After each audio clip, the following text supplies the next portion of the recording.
Stop scrolling, guys. My ex-coworker as a youth. Before I begin, it's lengthy, but it's a funny story.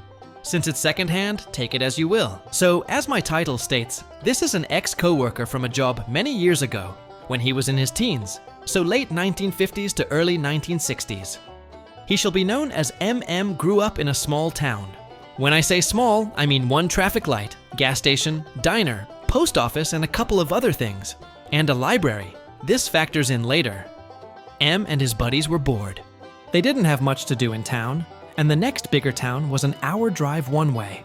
Knowing his age, it was uphill both ways. So they were as teens, with cars, bored.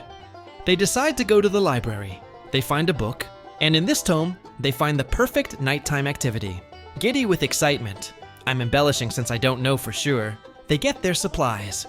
Cue nighttime. M and his friends get into their cars and start driving down the roads and crisscross through the small town, making lots of racket.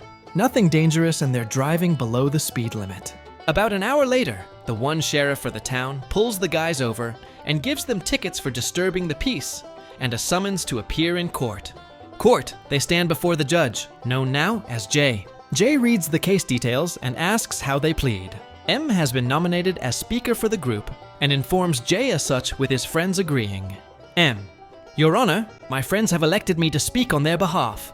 And before we go further, can I ask a question? Jay: Proceed.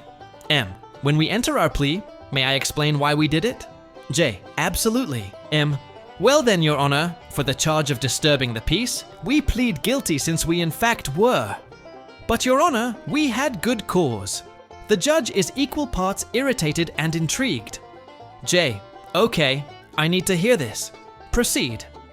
M: Thank you, Your Honor. Essentially, we are both guilty and innocent. Guilty because we did do what it claims on the ticket. We are innocent because of what we did is actually a law. Jay: Come again? Yeah, well, we were in the library and found a copy of the laws for the town. And inside of it, we found this law.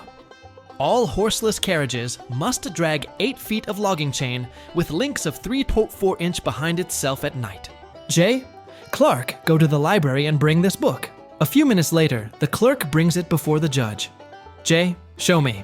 M: Give me a moment, sir. Pause through until finding the page. M: Here, Your Honor. Judge looks at it, and sure enough, there is in fact a law describing what M claimed. Jay: Their charges are dismissed, but don't do it again because it will not be in this book.